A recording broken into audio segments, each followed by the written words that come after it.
I was visiting the city of Edinburgh in Scotland in the UK.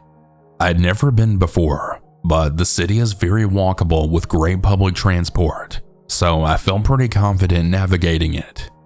It was a Saturday afternoon with me and my 4 friends, and we were planning on walking down the Royal Mile later in the day.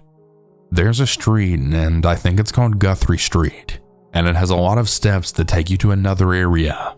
I guess there's over 50 steps, but the area isn't all secluded. 2 of my friends decided to race each other up the steps, but my friend who I'll call D has asthma, so I said I'd stay and just walk up the steps normally with her. We were about to cross the road to begin going up the steps when I turned and noticed a man in long robes approaching us. He looked to be Southeast Asian, and he looked like he was wearing religious attire, and he kind of reminded me of a Buddhist because of his robes and the fact that his hands were in a prayer position. He approached my friend and I, and my other 2 friends didn't see this since they were busy running up the steps. I can't remember what he said, but he basically grabbed my friend's hand and placed a dark beaded bracelet on her wrist. She thanked him, and he was then smiling at us and nodding. I wasn't sure if he spoke English, so I smiled back. He grabbed my wrist too and placed the same bracelet on me, then saying that the bracelet would give us good luck. My friend and I thanked him, but then he handed us a brochure-looking thing with a temple on it. I can't remember what it said, but it was basically saying something about rebuilding a temple in Thailand. Then he handed us both a gold coin. I can't remember if it had a design on it, because he also handed us a small notebook as well. This had diverted my attention away from the coin, and he told us to give our name, home address, and phone number. Now alarm bells were ringing in my head. I was not about to give some random man my home address. I don't care if I'm from the city or not. I knew my friend wouldn't be dumb enough to give her actual details. And I was right, because when I was writing fake details, I noticed she'd given fake information too. We exchanged a quick glance at one another, and I looked up and saw that our 2 friends were now walking slowly back down the steps. They saw us talking to the man. I grabbed my friend's arm and I tried to walk away from the man, when he then started demanding money. My friend spluttered out what? When he asked us for it, and I didn't even say anything because I felt very uncomfortable. And honestly, my heart was beginning to pound because I despise confrontation. He again asked us for money, demanding 10 pounds. Now, I know that isn't a lot of money, but at the same time, we didn't want to interact with this random man for any longer, and we certainly didn't want to give him our money. He was very clearly a scam artist, and we were too nice and he caught us in a corner. I tried to stay calm because we were in a crowded city and our friends could see us, so I figured everything would be fine. My friend told the man we didn't have any money, which was a lie, but again, we just didn't want to give him any money. The man actually scoffed at us, and if looks could kill, we'd be more than 6 feet under right now. He demanded the money yet again, this time more aggressively. I turned to my friends, desperately pulling a "get down here and help us" kind of face, but I guess Steve freaked out because she suddenly shoved a 5-pound note at him and grabbed my arm. We started running down the street and ascending the stairs. My friends had asked what was going on, and I explained everything. We looked down the stairs, but there was no sign of the man anymore. Later in the day, we were on the tram. For anyone unfamiliar, it's basically just a bus and a train rolled into one. I decided to Google scam artist in Edinburgh, and I actually found a Reddit post talking about a Buddhist monk scammer. What I read sounded very familiar. We'd encountered one of them. I'll include a link for Southern Cannibal to share if he chooses. The only consolation is that someone on that Reddit thread said that they witnessed a victim of the scammers just slap the guy and then walk away with the beads. My friend said we should have done that, and it really lightened the whole situation. I know this story isn't exactly terrifying, but I thought I'd share it anyway as a reminder to be alert when you're on a vacation. Apparently these scammers can get very aggressive at times, and the guy we encountered was definitely pissed when we refused to give him cash. I know we ended up giving him some, but at least he didn't pocket the full amount. Always be aware of your surroundings and never be too nice to strangers. We should have just walked away when he asked for our home address and name, but we were typical people-pleasing tourists and we were way too trusting. I'm just really glad nothing bad happened to us and that our friends were there to witness it all unfold, just in case it did get ugly.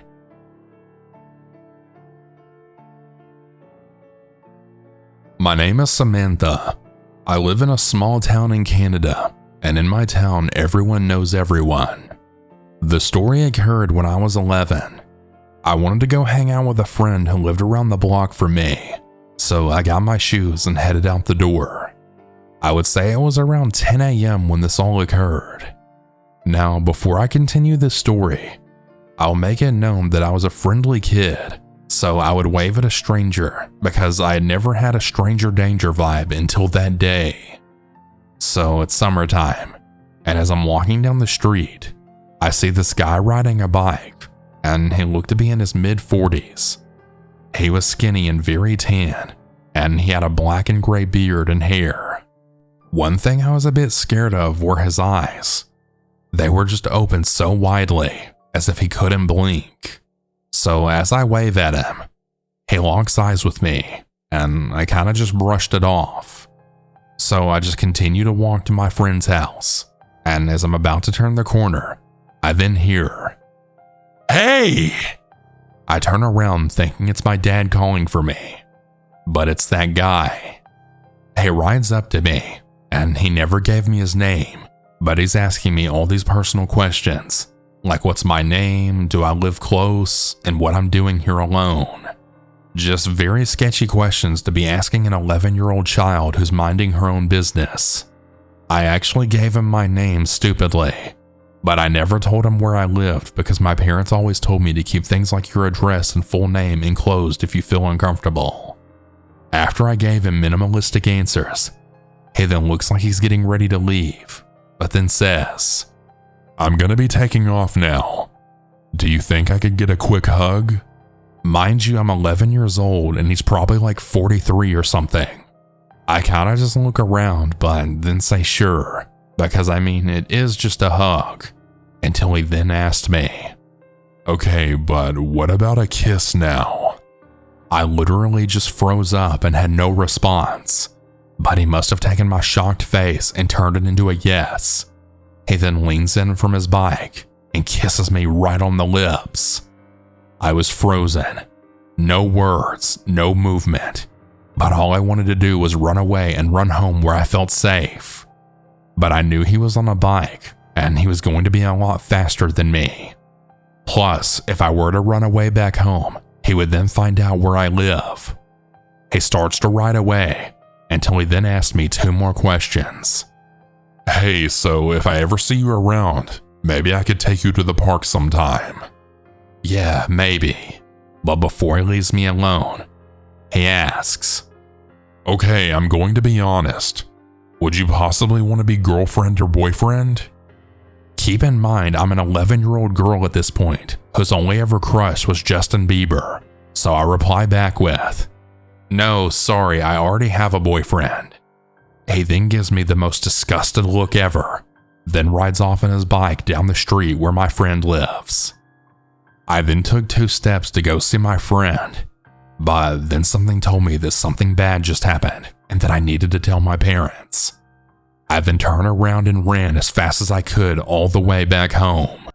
I remember that my parents were in the backyard, but the gate was locked, so I was banging on the gate until I heard my mom then ask me, "Calm down, what happened? Why are you so out of breath?" I calmed down my breathing after a bit and then told her everything. My mother ends up calling the non-emergency number for the police, and within 10 minutes they're at my house. I tried to give them the best details I could, and they said they would look into it. Later that night, I could barely sleep, just looking at my window hoping I wouldn't see him. I think about 3 days to a week later, the police came back to my house notifying me and my parents about this man.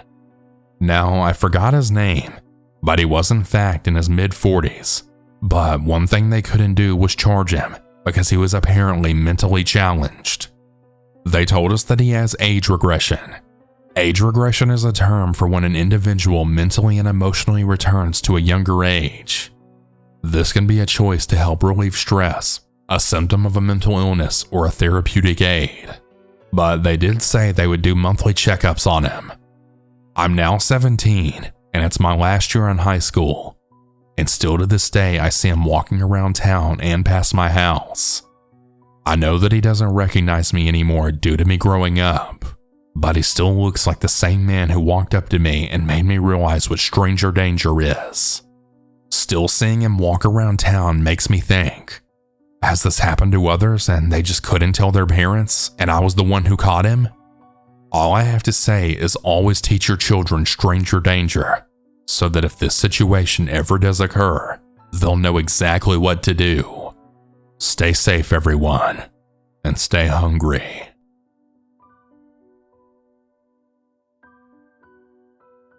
This is a really creepy incident that happened to me about 10 or so years ago. I was going to a specialist to find out if I had a specific condition or not, and this was the day that I was returning up to my follow-up appointment to find out the results of my tests. Well, the day started out normal enough, except I went to the wrong office at the time, and luckily enough, I had plenty of time to get to the right office. Since I had plenty of time and I was starving and I needed to go to the bathroom, I had stopped off at a local subway that wasn't too far away from where I was going. After I got off the highway at my exit, I found the first subway that was actually about halfway to my final destination. Well, little did I know that this area was actually a bad part of town. I would never think an area that's considered a college area would actually be bad. Well, I learned my lesson that day. I stopped off at the subway, went in to use the bathroom, and then ordered my sandwich. I would never consider this nice-looking area, a super clean subway, and a lot of the businesses around that would be a dangerous area. Well, it was. I paid for my order, and I took it to go. As I was walking back to my car to get to my destination and park and eat my sandwich before my appointment, a guy came out of nowhere and started to talk to me. I didn't see where he came from. He looked normal enough and seemed normal enough until he then spoke. "Hey, you have nice skin." I'm sorry, but to hear that come from some random man when all of a sudden there seems like there's no traffic or people around is very creepy. I just looked at him as I continued to walk to my car, then replied back with, thanks. Then out of nowhere, he starts to get angry at me and starts yelling at me. "Hey bitch, I was just trying to compliment you. It's not like I'm a creep or a killer or something." By that time, I was now in my car with the door locked. He then reached me and started to actually bang on my driver's side window. I held up my phone with 911 and screamed through the glass, "I'm calling the cops!" The next thing I knew, he disappeared so fast that I didn't even see him go nor where he went. As creepy as this incident was, the creepiest thing is when I got home later that afternoon and told my father what happened. He told me that the college area there is actually a very bad area, and that back in my aunt's time when she was at that college, apparently that area was one of Ted Bundy's hunting grounds. So anytime that I ever had to go back to that college area, I never stopped along the way. I just went straight to my destination and straight home.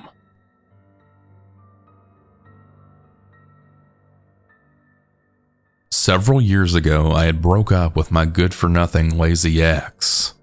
He was kicked out of the army, and not from my own town originally, and I was way too nice back then. So I picked him up from his creepy friend's house to give him a ride to the bus station so that he could go home. When I dropped him off at the bus station, I noticed a guy who looked maybe a little older than me. He looked rough, but not quite homeless, but not altogether. He was cute though. Now, I'm bipolar, and I used to make a lot of impulsive, bad decisions. I didn't want to get with the guy or anything, but at the time, I couldn't say no to people. He asked for a ride to an ATM so he could get some cash for the bus. I then let him in the car, feeling anxious. I had the wits to at least put my purse between me and my door before he got in, which had a large pocket knife in it. But I knew that probably wouldn't be enough if this guy did try anything. I don't know why I was agreeing to this. So I followed directions on my phone to the ATM that he told me he needed. He did something on the machine, but then he told me it didn't work. It rejected the card or something. So he asked if we could try another ATM. I stupidly agreed and drove to another location. The same thing happened. It didn't work. And then we went to a third location, which, surprise, surprise, didn't work. Then he asked me to just take him back to the bus station. I felt so stupid knowing that I put myself in this extremely sketchy situation. Every ATM we went to, I felt more and more anxiety, wondering if this guy was stalling, lying, or had different intentions. He could have robbed or attacked me at any moment. I truly feel like he was considering doing something but had changed his mind or something. Now, I don't see how a different ATM machine would make a difference if his card didn't work. I know it's anticlimactic since nothing bad actually happened, but this felt like it took forever, and the suspense and pure panic that I felt really stuck with me. This is the only stranger I've ever given a ride to, and certainly the last. Don't be stupid just because you find someone attractive. It's really not worth it.